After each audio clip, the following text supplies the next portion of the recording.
Alhamdulillah rabbil alamin wal 'aqibatu lil muttaqin wala udwana illa 'alal zalimin. Wassalatu wassalamu ala asyrafil anbiya'i wal mursalin sayyidina Muhammadin wa ala alihi wa ashabihi wa man da'a bi da'watihi wa man iltazama bi tariqatihi wa man tabi'ahu bi ihsanin ila yaumiddin. Amma ba'd. Jemaah salat subuh Masjid Al-Muttaqin yang dirahmati Allah, alhamdulillah. Pagi ini kita bisa hadir di masjid ini dalam keadaan sehat. Pak Eko ini dapat musibah, katanya kecelakaan, mudah-mudahan cepat membaik Pak Eko. Hari ini kita akan memulai ngaji tafsir surat An-Nur. Insyaallah akan saya bacakan secara urut. Nah, para jamaah sekalian, surat An-Nur ini para ulama menggolongkan pada surat Madaniyah. Itu surat yang diturunkan ayat-ayatnya itu setelah Nabi berhijrah ke Madinah. Ya, jadi seringkali saya sampaikan bahwa penggolongan surat atau ayat Madaniyah atau Makkiyah itu bukan pada tempatnya, bukan pada tempat diturunkannya, tetapi pada fase Makkah atau fase Madinah. Ya, kalau ayat-ayat turun pada fase Makkah maka dinamakan Makkiyah. Kalau turun pada fase Madinah setelah Nabi hijrah maka itu digolongkan pada ayat-ayat Madaniyah. Nah, surat An-Nur ini termasuk surat Madaniyah. Sebagaimana surat-surat Madaniyah yang lain, ciri-cirinya banyak berbicara tentang hukum. Jadi karena di Madinah itu Nabi itu sudah memimpin sebuah masyarakat, bahkan bisa dikatakan bahwa Nabi itu sudah memimpin sebuah negara, strukturnya sudah lengkap, maka ayat-ayat yang turun adalah ayat-ayat tentang hukum penyelenggaraan masyarakat, ya, dan hukum bagaimana berinteraksi dengan masyarakat yang lain. Nah, itu ayat-ayat yang turun di Madinah. Sementara ayat-ayat yang termasuk Makkiyah itu banyak berbicara tentang keimanan, ya, karena untuk menguatkan keimanan kaum muslim. Sementara ayat yang turun di Madinah termasuk surat An-Nur ini banyak berbicara tentang hukum. Nah, hukum yang nanti akan bisa kita pelajari di dalam surah An-Nur itu hukum-hukum yang berkaitan dengan interaksi antara laki-laki dengan perempuan. Ya, jadi hukum-hukum yang menyangkut itu. Di antaranya ada hukum tentang qadhaf, ya, hukum tentang li'an, ya, hukum tentang sebagian, ya, hukum tentang pakaian, ya, pakaian wanita dan lain sebagainya.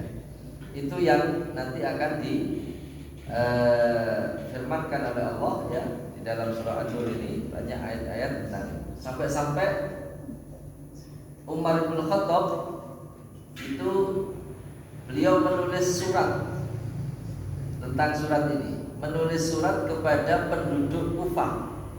Kufah itu mana? Kufah itu Irak, ya.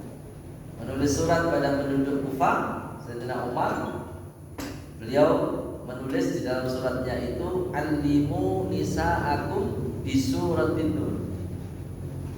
Jadi Umar bin Khattab berpesan kepada penduduk Kufah, ajarilah kaum-kaum perempuan kalian bisuratin nur, surat An-Nur.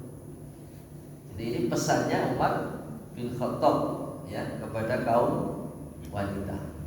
Ya. Yang disuruh ngajari siapa? Ya kaum laki-lakinya. Ya maka kaum laki-lakinya harus paham dulu surat An-Nur, baru mengajari kaum wanitanya. Nah itu pesan khusus Umar bin Khattab kepada penduduk Kufah ya, karena memang surat ini itu banyak berbicara tentang hukum hubungan antara laki-laki dan perempuan. Nah di dalam surat An-Nur ini nanti akan kita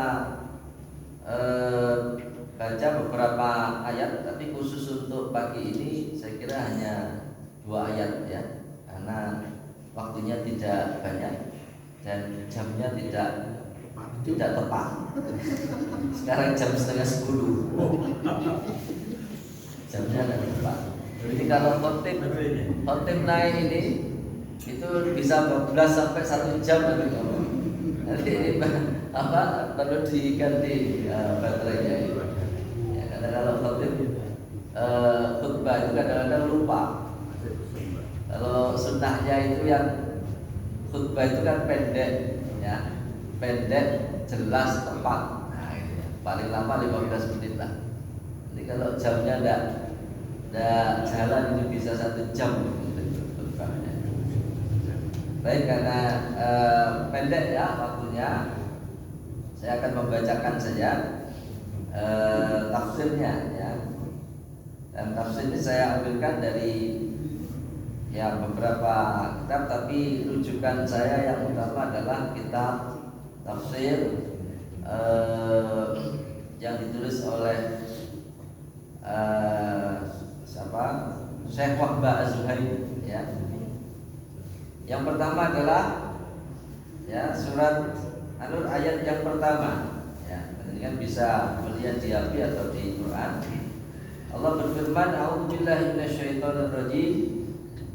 Bismillahirrahmanirrahim. Suratun anzalnaha wa faradnaha wa anzalna fiha ayatin bayyinatin la'allakum tadhakkarun. Ya, suratun Allah, surah maksudnya kalau susunan lengkapnya itu hadhihi surah. Hadhihi surah. Surat ini. Nah, itu ya. Tapi hadhihinya itu mahdhuf, disembunyikan. Jadi suratun. Surah. Maksudnya surat ini yaitu surat An-Nur ini, ya. Bapak Ibu sekalian, kata surah di dalam Al-Qur'an itu maknanya mengacu pada kedudukan yang agung, ya, kedudukan yang tinggi.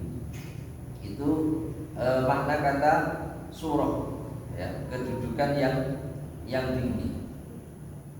Maka kalau disebutkan surah, maksudnya adalah al-manzilatun as-samiyah, al-manzilatun samiyah, kedudukan yang agung, atau al-makanatur rafi'ah, atau kedudukan yang tinggi. Ya. Jadi surat ini anzalnaha, kami menurunkannya. Hanya itu kembali ke surah. Anzalnaha, ya. Kami menurunkan surat ini, ya. Wa faradnaha, bisa juga dibaca di tasdid. Wa faradnaha, ya, itu kalau menurut ulama qiraat itu bisa dibaca wa faradnaha atau wa faradnaha, ya, tidak di tasdid. Ya. Faradnaha artinya kami mewajibkan, ya, kami mewajibkan. Faradna, kami mewajibkan, atau ajabna, ya, aujabana.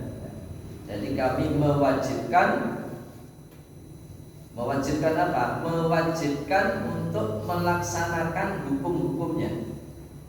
Nah, jadi hukum-hukum yang ada di dalam surat ini. Kata Allah, kami mewajibkan melaksanakan hukum-hukumnya. Ya. Wa anzalna fiha. Nah, ini dua kali ya. Ada kata anzalna ini dua kali. Yang pertama anzalnaha, kemudian yang kedua wa anzalna fiha. Ya, anzalna yang pertama itu maknanya umum, bersifat umum. Kami menurunkan surat ini secara umum. Ya. Kami menurunkan surat ini. Atau wa auhayna, kami mewahyukan surat ini. Itu secara umum, surat An-Nur. Kemudian yang kedua wa anzalnaha, dan kami mewahyukan di dalamnya. Itu sudah yang dimaksud bersifat khusus, yaitu khusus hukum-hukum yang ada di dalam surat An-Nur ini. Ya, maka disebutkan anzalnaha Allah itu dua kali. Yang pertama diturunkan, kami wahyukan surat An-Nur itu secara umum. Kemudian kami wahyukan hukum-hukum yang ada di dalamnya. Jadi anzalna yang pertama itu bersifat umum, yang kedua bersifat khusus. Wa anzalnaha fiha, ya, wa anzalna fiha ayatin bayyinatin. Nah, ayat-ayat yang jelas. Ya, ayat yang jelas. Ya. Jadi ayat itu maksudnya ya ayat Quran, ya, ayat yang ada di dalam surat An-Nur ini. Maka Allah menurunkan di dalamnya, di dalam surat An-Nur itu ayat-ayat yang jelas. Maka surah, kata surah tadi itu kalau dikaitkan dengan konteksnya, ya, sesuai istilahnya, surat itu adalah kumpulan dari ayat-ayat di dalam Quran. Itu namanya surat. Tapi secara bahasa surah itu artinya dari itu, ya, kedudukan yang tinggi atau kedudukan yang agung. Ya, jadi ada makna bahasa, ada makna istilah. Makna istilah itu sesuai dengan makna syar'i, ya. La'allakum tadhakkarun, ya, agar kamu senantiasa mengingatnya. Nah, ini pembukaan ayat di dalam surat An-Nur. Ya. Jadi disampaikan dulu bahwa ini ada satu surat, ya, yang diwahyukan oleh Allah Subhanahu wa taala dan diwajibkan untuk dilaksanakan hukum-hukumnya. Ya, dilaksanakan hukum-hukumnya, ya, sesuai yang diperintahkan oleh Allah. Wa faradnaha, ya, sesuai dengan yang diwajibkan oleh Allah.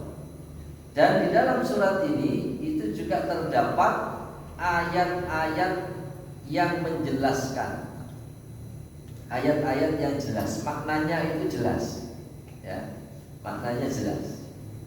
Agar supaya apa? Agar supaya kalian mengingatnya. Jadi biasanya kalau orang itu disuruh mengingat sesuatu, ya, biasanya diberikan kalimat yang jelas supaya mudah diingat. Ya. Kalau pernyataannya itu bulat, ya, susah diingat. Nah, makanya di sini ayatin, ya, bayyinatin, ayat yang jelas, yang maknanya itu tidak multitafsir, maknanya itu jelas, sehingga untuk mengingatnya itu menjadi mudah, ya. Nah, tapi sebenarnya bukan hanya untuk mengingat, ya, tetapi juga tadi itu untuk melaksanakan. Nah, logikanya kalau orang tidak ingat, ya tidak akan melaksanakan. Misalnya orang tidak ingat sholat, ya tidak akan melaksanakan sholat, kan? Ya, maka orang itu akan melaksanakan kewajiban ketika dia ingat. Nah, di dalam surat An-Nur juga begitu. Orang akan melakukan kewajiban-kewajiban yang terdapat di dalam surat An-Nur ketika dia mengingatnya. Nah, ini jadi penting mengingat ayat-ayat yang ada di dalam surah An-Nur, ya, yang sebetulnya di dalamnya terkandung pernyataan yang tegas. Aujabana ma fiha minal ahkami ijaban qat'iyyan, begitu kata mufassir, yaitu Allah mewajibkan ayat yang ada di dalam surat An-Nur itu ya minal ahkam ya dari hukum-hukum yang ijaban qat'iyyan. Ijaban qat'iyyan itu yang tegas ya, yang tegas dan qat'i, pasti. Jadi maknanya itu pasti ya, maknanya itu tidak multi tafsir tetapi maknanya pasti. Nah, ini yang nanti akan kita baca ayat-ayat di dalam surat An-Nur. Nah, para jemaah sekalian, masih pada ayat yang pertama ini, coba kita pahami dulu kata ayat ya. Ayat itu bisa bermakna macam-macam ya. Kalau kita mendapati kata ayat ya di dalam Al-Qur'an, misalnya wa min ayatihi an khalaqalakum, misalnya itu ada kata ayat ya. Itu dan juga ayat-ayat yang lain ya. Misalnya kayak wa qala lahum nabiyuhum inna ayata mulkihi ya ayyatiyakumut tabutu fihi sakinatan min rabbihim misalnya. Itu maknanya adalah tanda ya. Maknanya adalah tanda ya. Tanda-tanda ya. Min ayatihi dan lain sebagainya, itu maknanya adalah tanda-tanda. Tapi ada kata ayat itu yang maknanya itu ibroh atau pelajaran. Misalnya di dalam ayat surat Al-Imran ayat 13. Qad kana lakum ayatun fi fi'atainil taqata. Ya, sesungguhnya telah ada tanda bagi kamu, pelajaran. Nah, di sini maknanya adalah ibroh. Ya, qad kana lakum ibratun, sama dengan begitu. Ya, telah ada tanda-tanda bagi kalian, pelajaran pada fi'atainil taqata, pada dua golongan yang telah bertemu atau bertempur. Jadi ada yang maknanya itu al-alamah ya, tanda-tanda, ada yang maknanya itu al-ibroh, ada juga yang maknanya itu al-mu'jizah ya. Misalnya di dalam ayat salbani Israila kam atainahu min ayatin bayyinatin ya, tanyakan kepada Bani Israel ya, kam atainahum, berapa banyak ya, berapa banyak yang didatangkan kepada mereka min ayatin bayyinatin, dari ayat-ayat yang nyata. Nah, ayat di sini maksudnya adalah mujizat ya, bukan ayat ya seperti yang di Quran, tetapi maksudnya adalah mujizat. Ini jadi banyak. Tapi ada juga yang terakhir itu maknanya adalah ad-dalil wal burhan ya, yaitu dalil dan bukti. Misalnya di dalam surah Ar-Rum ayat 22 yang biasa dibaca pada pernikahan, wa min ayatihi khalqus samawati wal ardi. Nah, bukan, ini tentang apa namanya? Penciptaan langit dan bumi ya. Wa min ayatihi khalqus samawati wal ardi wa ikhtilafu alsinatikum wa alwanikum inna fi dzalika laayatin lil alamin ya.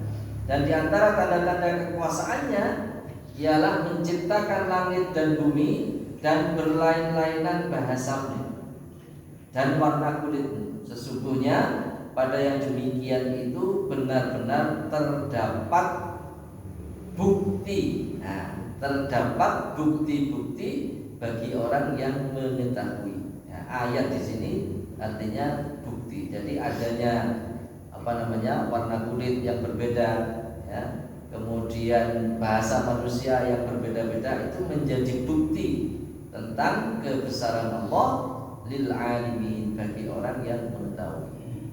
Jadi kata ayat itu bisa bermakna macam-macam ya. Nah, dalam surat An-Nur ini kata ayat tadi itu jelas itu adalah bermakna apa namanya dalil wal burhan tadi itu, ya. Jadi bermakna dalil dan burhan, dalil dan bukti, ya, bukti yang nyata. Nah, kemudian Allah Subhanahu wa taala menyatakan di dalam ayat yang kedua, Az-zaniyatu waz-zani fajlidu. Ayat kedua ini sudah berkaitan dengan hukum. Ya. Az-zaniyatu waz-zani fajlidu. Orang yang berzina, az-zaniyatu perempuan atau perempuan yang berzina, waz-zani dan laki-laki yang berzina, fajlidu maka jilidlah. Sudah berkaitan dengan hukum. Maka jilidlah laki-laki atau perempuan yang berzina. Zina itu apa? Zina itu melakukan persetubuhan, ya, antara laki-laki dan perempuan tidak dalam ikatan pernikahan. Nah, itu namanya zina. Ya. Nah, terdapat orang seperti itu, jika terdapat perzinahan, fajlidu maka jilidlah. Berapa kali harus dijilid? Dijilid itu didera, ya. Didera itu di apa? Dicambuk. Kulla wahidin minhuma, masing-masing dari keduanya, mi'ata jaldah, 100 kali cambuk. Tidak boleh lebih, tidak boleh kurang. Ya. Jadi harus betul-betul dihitung gitu. Tidak boleh lebih dan tidak boleh kurang. Mi'ata jaldah, disebutkan jumlahnya ini. Ya, mi'ata jaldah, 100 kali cambukan. Wala ta'khudkum bihima. Nah, ini yang menegaskan, ya. Wala ta'khudkum bihima, dan janganlah kalian berbelas kasih kepada keduanya. Ya. Soalnya nek saaken itu bisa berkurang itu jilidnya. Usahakan 120 iris dijilid 20 kali saaken. Atau bisa jadi tidak dilaksanakan hukuman itu karena kasihan. Ya, maka Allah katakan di sini wala ta'khudkum bihima. Janganlah kalian kasihan kepada keduanya. Ya. Jangan kalian kasihan kepada keduanya. Ya. Ra'fatun fi dinillah, yang menyebabkan kalian mencegah, ya, mencegah kalian untuk menjalankan agama Allah. Nah, itu tadi. Jadi kalau kasihan bisa jadi tidak dilakukan itu hukuman itu, atau dikurangi hukumannya. Ya. In kuntum tu'minuna billahi wal yaumil akhir. Ya. Jika kamu beriman kepada Allah dan kepada hari akhir. Ya.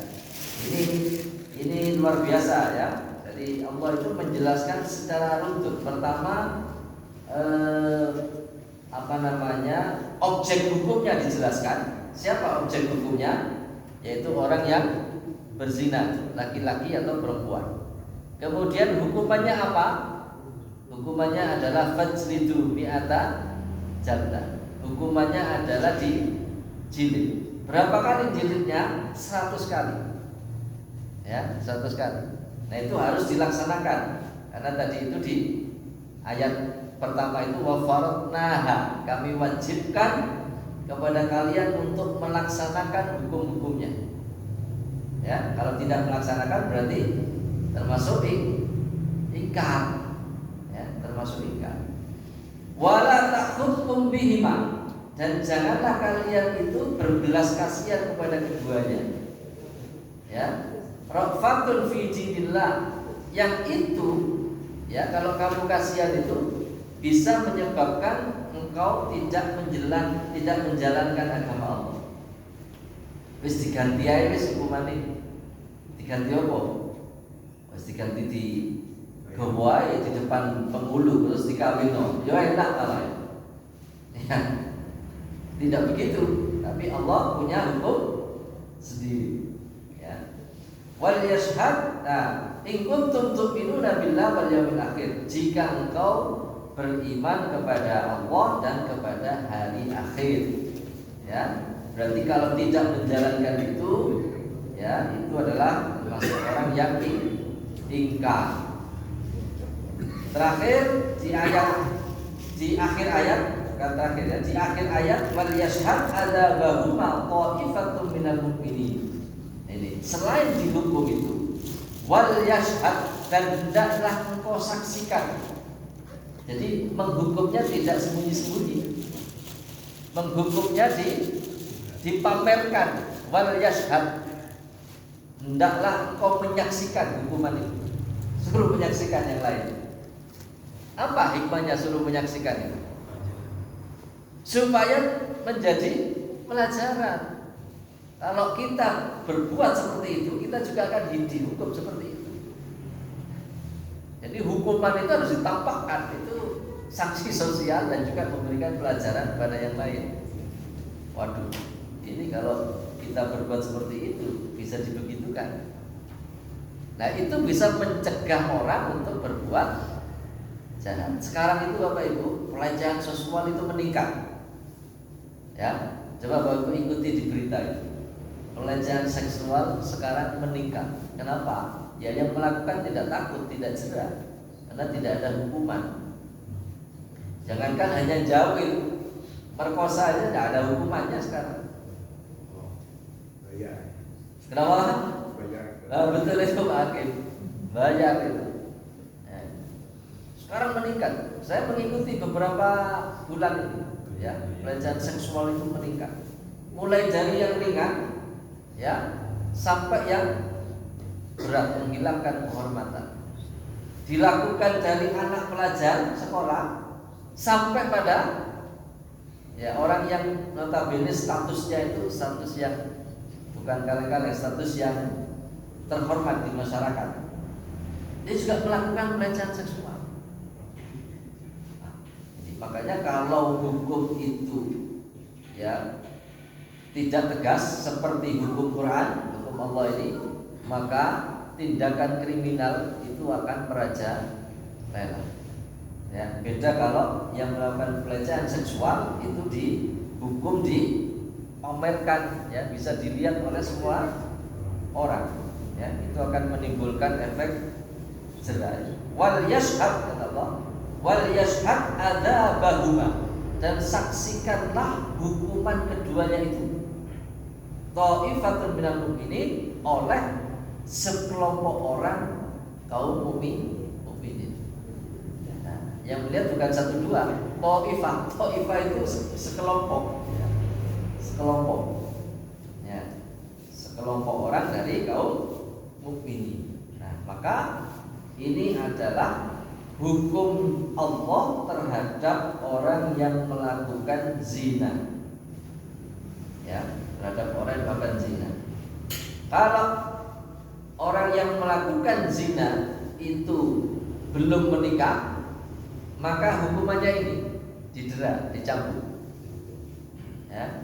Kalau orang yang melakukan zina itu sudah berkeluarga atau pernah berkeluarga, maka hukumannya adalah rajam. Ya, rajam itu dipendem sampai segini, kemudian disediakan batu kerikil, bukan batu yang gede-gede, batu yang kecil-kecil tuh yang dipakai bangunan itu. Batu apa itu? Koral ya, koral. Disediakan koral, ditaruh di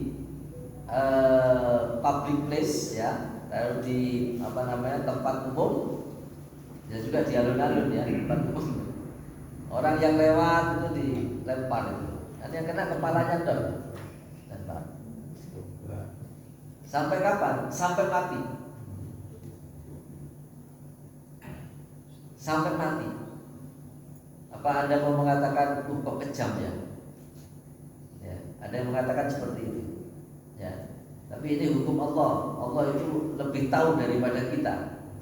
Allah itu lebih tahu daripada yang mengatakan kejam.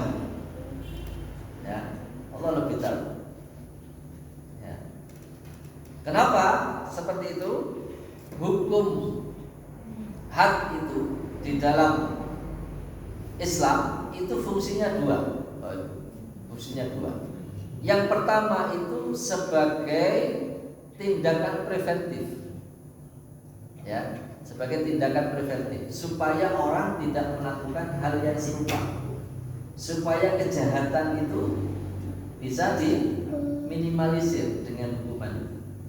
Yang kedua, ini yang penting, sebagai penebus dosa. Jadi kalau orang berzina, kemudian kalau yang belum menikah itu didera, dicambuk, maka dosa zinanya selesai sampai di situ. Tidak menanggung dosa zina di akhirat, selesai di dunia. Kalau dia muhson, sudah pernah berkeluarga, dirajam, dosanya juga hapus di situ. Ya, dosanya itu hapus. Dia tidak menanggung dosa di akhirat. Ya. Makanya ketika ada wanita Komedia itu yang minta kepada Nabi, wahai Nabi, aku telah berzina, tolong ini hukuman dilaksanakan. Ya, yang kemudian ditangguhkan oleh Nabi karena hamil itu. Kamu hamil tak? Hamil. Ya, balik lagi. Besoknya kalau sudah melahirkan. Setelah melahirkan, datang lagi nih wanita Komedia. Saya sudah melahirkan. Kamu menyusui? Ya, balik lagi. Susui 2 tahun anak. Setelah 2 tahun itu dia kembali lagi, dilaksanakan hukuman itu oleh Nabi. Bukan ditangguhkan, bukan diabaikan, tapi ditangguhkan itu kan. Ditangguhkan itu ditunda. Tapi setelah itu dihukum oleh Nabi. Maka si wanita itu tidak menanggung dosa lagi di akhirat. Tetapi kalau hukuman Quran ini tidak dilaksanakan, dia menanggung dosa sampai di akhirat. Ya, walaupun dia sudah bertobat. Jadi ini yang sering keliru ya, orang sering keliru. Ustaz, kalau melakukan dosa besar, kan yang penting taubatan nasuha. Iya betul. Tapi taubatan nasuha itu ada yang mengandung hukuman, ada yang tidak. Contoh taubatan nasuha tadi itu yang mengandung hukuman ya ini, zina ini. Jadi wanita Komedia tadi itu bukan wanita yang tidak beriman, dia wanita yang beriman. Kenapa disebut wanita yang beriman? Karena dia datang, tahu konsekuensinya. Dia datang kepada Nabi, tolong saya dihukum, dirajam. Wanita yang beriman dia. Karena tidak cukup dia bertobat saja. Taubatan nasuha tidak cukup. Harus dilaksanakan hukuman itu, baru itu selesai. Ya. Apalagi pembunuhan itu tidak bisa dengan taubat saja. Taubat kepada Allah itu urusan dengan manusia. Ya, membunuh itu dosa besar. Walaupun dia sudah bertaubat, ya tetap hukuman itu harus dilaksanakan. Kalau keluarganya tidak memaafkan, ya berarti dia dikisos, hukum bunuh. Kalau keluarganya memaafkan, berarti dia harus membayar dia. Bukan bebas tidak membayar dia. Kan sudah tobat, sudah dimaafkan, berarti tidak usah bayar dia. Oh, tidak. Tetap dia harus membayar dia. Kalau dia tidak mampu membayar dia, siapa yang harus membayar dia?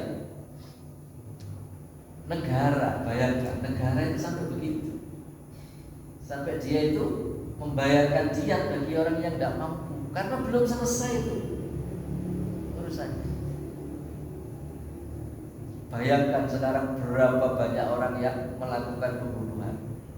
Itu tidak selesai dosanya, walaupun dia sudah taubatan nasuha.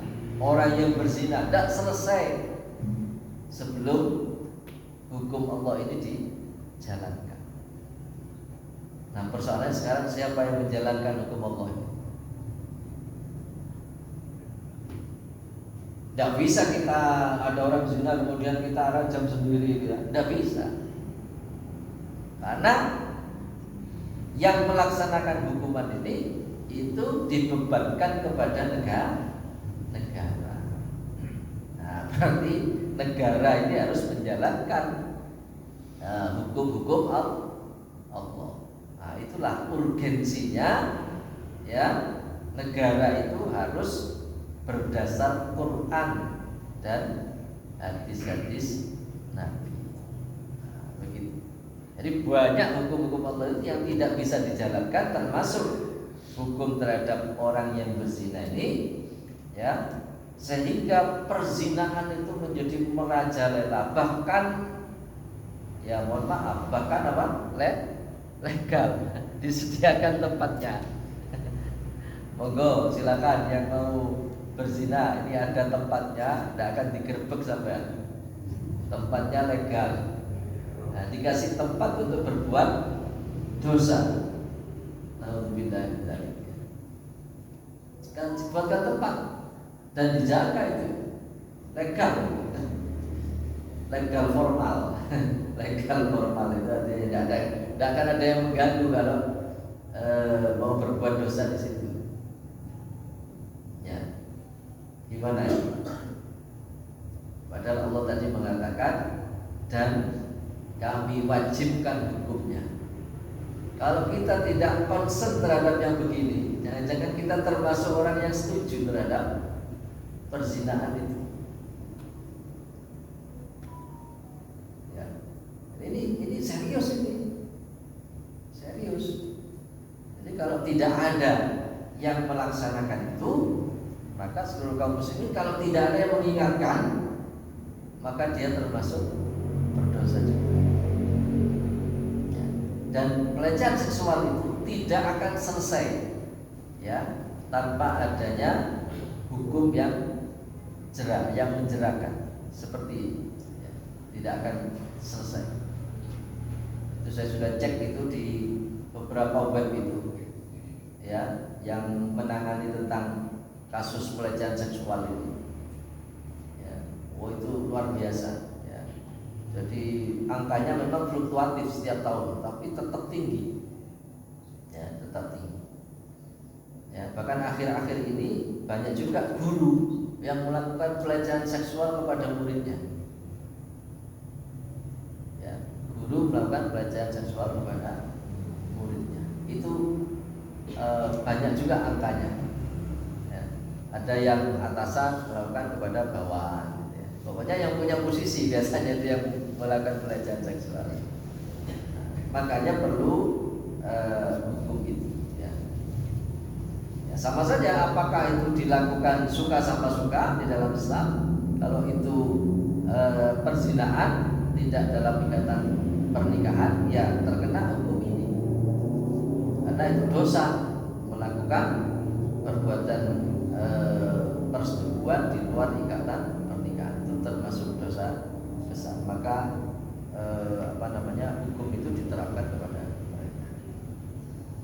Ya, jadi ini ayat kedua, Bapak Ibu sudah bicara tentang hukum bagi orang yang berzina, dan hukum ini tidak bisa diganti dengan hukuman lainnya. Tidak bisa diganti dengan hukuman lainnya.